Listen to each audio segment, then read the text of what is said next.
¿Qué tal? Bienvenidos a www.perugestion.org. Mi nombre es Dionisio Canagua, soy contador público colegiado certificado y en la presente ocasión voy a comentar con ustedes un tema vinculado al impuesto a la renta. Básicamente, con referencia a la resolución del Tribunal Fiscal número 1254-2016, el cual contiene los criterios a tener en cuenta para establecer qué cosa es un fin educativo y qué cosa es un fin gremial, con el propósito de evaluar si es que estoy o no exonerado del impuesto a la renta. Debemos de precisar que las asociaciones sin fines de lucro constituidas bajo el ámbito del Código Civil, por sí al obtener la ficha RUC, no significa que estén exoneradas de impuesto a la renta, sino que tienen que realizar su trámite ante la administración tributaria con la finalidad de poder estar inscritos en el registro de entidades exoneradas del impuesto a la renta.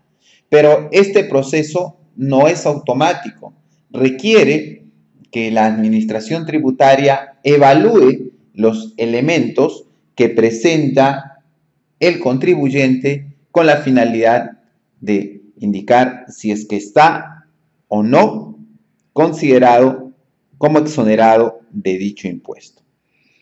Uno de los aspectos básicos a tener en cuenta y que nosotros podemos ver claramente referenciado tratándose de la presente resolución que trata sobre el fin educativo y fin gremial, es señalar que el inciso B del artículo 19, el texto único ordenado de la Ley del Impuesto a la Renta, establece que están exoneradas del impuesto las rentas de fundaciones afectas y asociaciones sin fines de lucro, cuyo instrumento de constitución comprenda, esta es la palabra clave, comprenda exclusivamente, eso hay que resaltar, alguno o varios de los siguientes fines.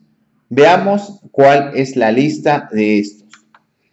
Con respecto a ello tenemos listado lo siguiente. Primero lo vamos a remarcar y acá está. ¿Qué fines son? Beneficencia, asistencia social, educación, cultural, científico, artístico, literario, deportivo, político, gremial y o de vivienda. Como podrán observar ustedes aquí, nosotros no vamos a encontrar, por ejemplo, un fin que hace algunos años sí estaba considerado, que es el tema de salud. Por ejemplo, eso no está aquí. Por lo tanto, si nosotros estamos pensando constituir una asociación sin fines de lucro cuyos fines están vinculados al tema de salud, no van a conseguir exoneración. Eso por el análisis de este tema.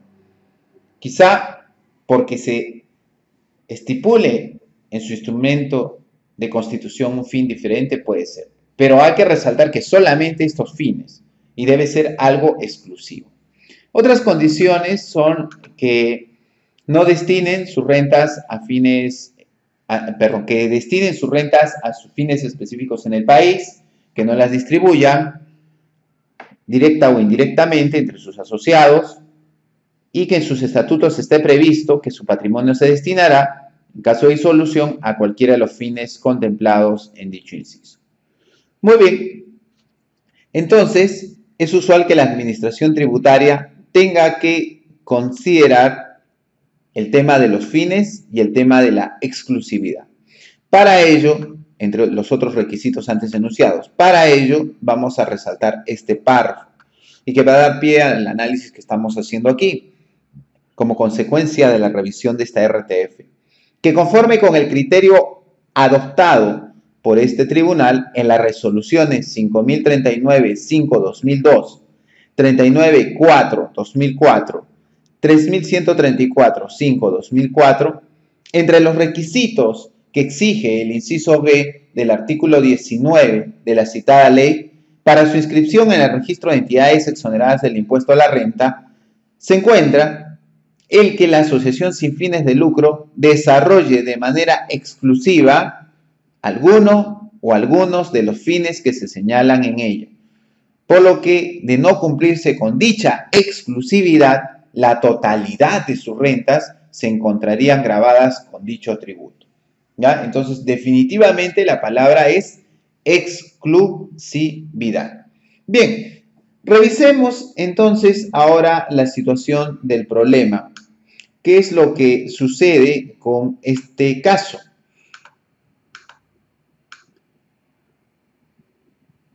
Particular, que el artículo 4 de los estatutos de la recurrente señala, folio 32, que son fines de la asociación.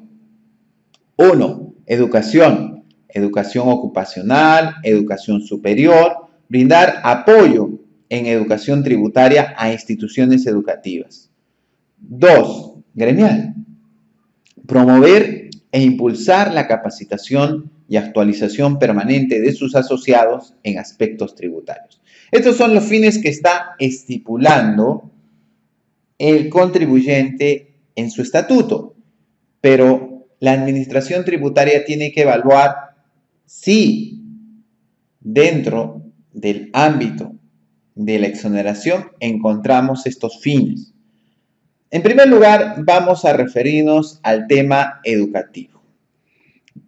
¿Qué se tiene que cumplir para decir que nosotros cumplimos con el fin educativo? Para ello, vamos a revisar el siguiente párrafo.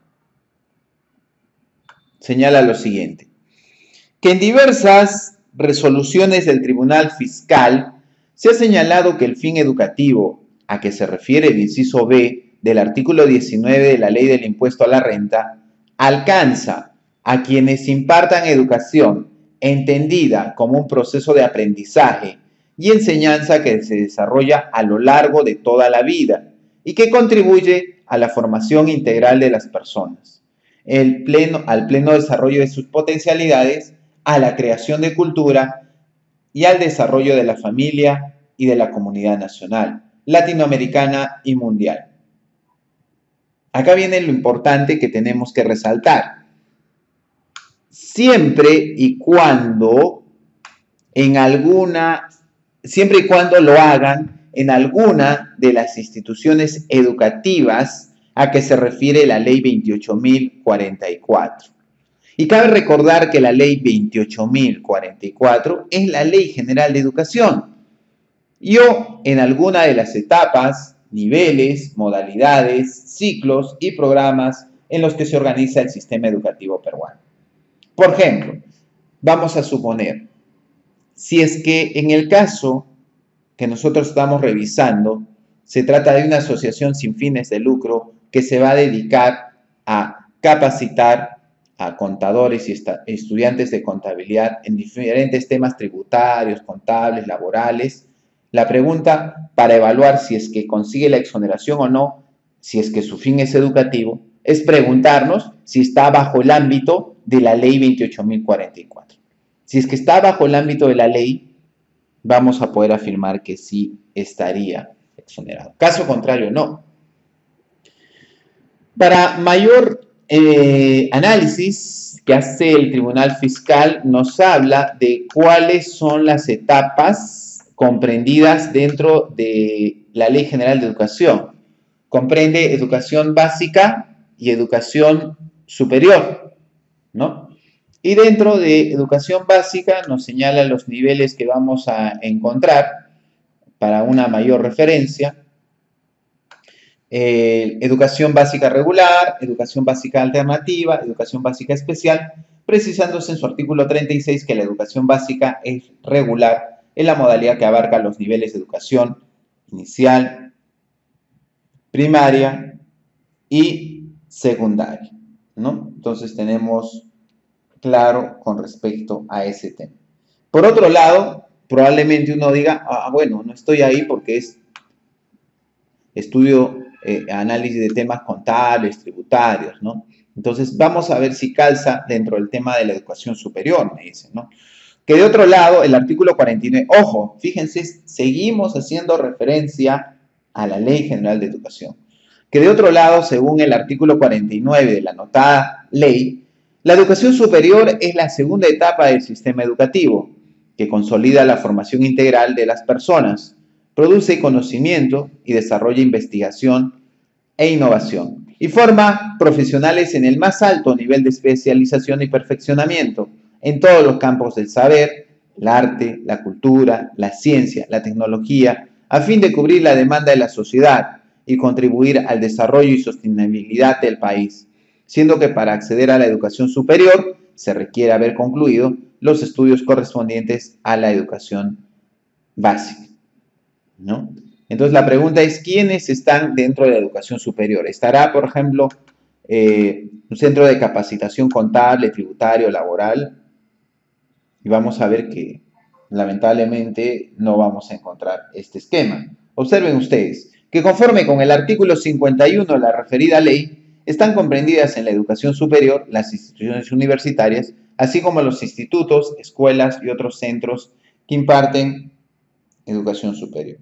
Entonces, si es así, entonces lleva a nosotros a considerar a la conclusión que lleva el Tribunal Fiscal con respecto a este tema, ¿no? Veamos entonces cómo va a calzar la opinión para excluir a esta institución. Que el expuesto se tiene que, si bien en los estatutos se consignó, entre otros, como fin educativo a la educación ocupacional y educación superior, estuvo dentro de los estatutos, dichos términos resultan muy generales, a efectos de acreditar si la citada finalidad se llevará a cabo en alguna de las instituciones educativas a que se refiere la Ley 28.044, y o en alguna de las etapas, niveles, modalidades, ciclos y programas en los que se organiza el sistema educativo peruano, por lo que no está acreditado que se cumpla lo previsto en el inciso B del artículo 19 de la Ley del Impuesto a la Renta, antes glosado, en tal sentido lo expresado por la recurrente, en sentido contrario, carece de sustento, ¿no? Entonces, por otro lado, si bien es cierto, no está dentro del sistema educativo, ¿no? Probablemente también el segundo argumento haga que caiga también la iniciativa que tiene esta organización con respecto al tema de lograr la exoneración. Recordemos que nos hablaba de que dentro de sus fines estaba el que quería ayudar a difundir el tema de la administración tributaria, el tema tributario, la educación tributaria. ¿Será algo válido? Vamos a ver. Que no resulta atendible el argumento de la recurrente en el sentido de brindar apoyo en educación tributaria a instituciones educativas. Consiste, a su vez, nos dice, en realizar diversas actividades, educación en cultura tributaria, política tributaria, cómo tributar, etc., previo convenio, a fin de que los estudiantes tengan educación integral con cultura tributaria.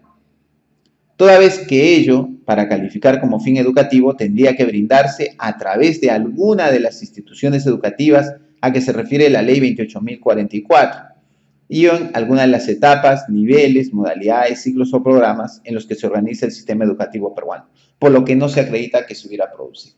Entonces, como podemos ver, aquí se escriben cuáles son los criterios para considerar un fin educativo en una asociación sin fines de lucro. Si yo no lo presento, sencillamente no voy a poder conseguir la exoneración del impuesto a la renta, aun cuando sea una asociación sin fines de lucro.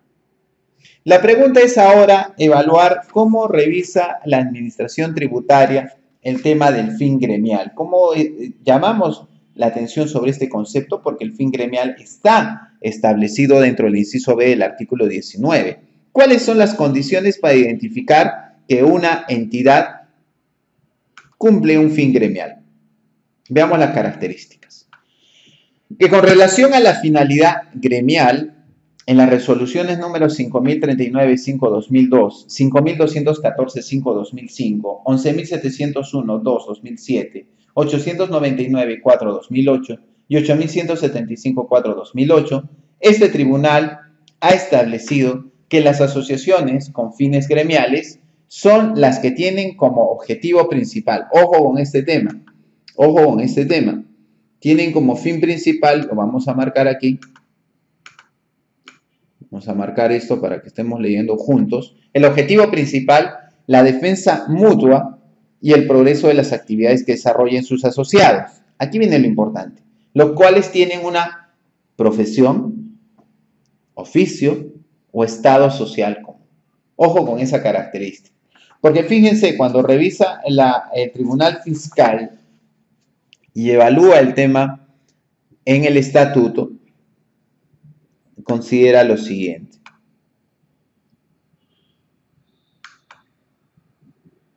En primer lugar, identifica quiénes son los asociados y si tienen algo de especial, así entre comillas. Revisemos.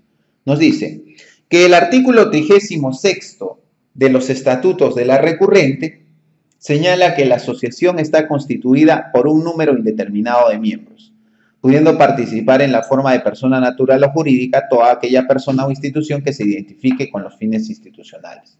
¿Sí? ¿Nos da alguna idea de acuerdo a lo que hemos revisado anteriormente?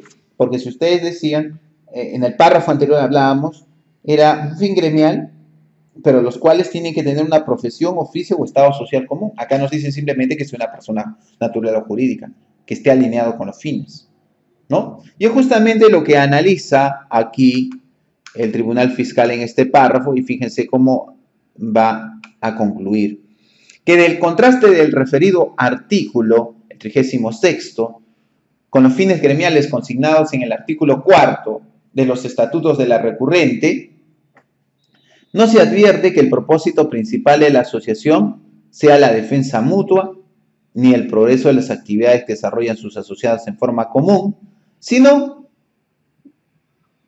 que ésta solo busca que sus miembros, que no tienen una profesión, oficio o estado social común, característica importante, cabe resaltar, característica importante, esto de acá, que no tienen, ahí los agremiados, los miembros de esta asociación, no tienen una profesión, oficio o estado social común, es un detalle, nos dice, se capaciten y actualicen en aspectos tributarios, lo que implicaría, eso nos hace la precisión importante, lo que implicaría incluso que tales actividades se lleven por cuenta propia de cada uno de ellos y los beneficios que se obtengan sean de carácter personal, por lo que el fin analizado no califica como gremial y por ende no se encuentra dentro de los fines previstos por el inciso B del artículo 19 de la Ley del Impuesto a la Renta antes glosado. Entonces tenemos que tener cuidado con este tema. Y es lo que justamente concluye el Tribunal Fiscal, porque lo que va a hacer es confirmar la resolución de intendencia que señala que no puede inscribirse esta asociación en el registro de entidades exoneradas del impuesto a la renta.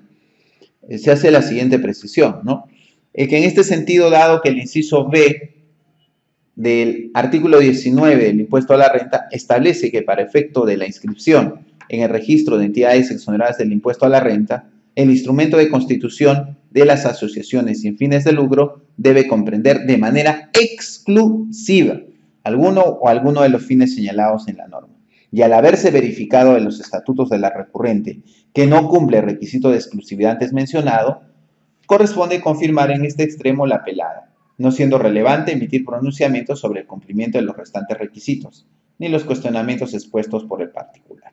Entonces tengamos en cuenta que no basta con decir soy una asociación sin fines de lucro y voy a exonerarme del impuesto a la renta. La norma del impuesto a la renta es muy precisa tratándose de asociaciones sin fines de lucro con respecto al inciso B del artículo 19 y se debe alinear los fines que establecen las asociaciones en sus estatutos con respecto a estos fines. De no cumplir este alineamiento, sencillamente, pues primero, yo no podría lograr estar inscrito en el registro de entidades exoneradas del impuesto a la renta. El día de hoy hemos checado dos criterios, el educativo y el gremial. Muy bien, espero que el presente material haya sido de utilidad para todos ustedes y los invito a suscribirte gratuitamente a nuestra página en YouTube por medio del enlace que figura en el presente material. Y asimismo, también pueden revisar nuestra programación de talleres en www.perugestión.org. Regularmente tenemos talleres para asociaciones sin fines de lucro y ONG. Muchas gracias por su atención.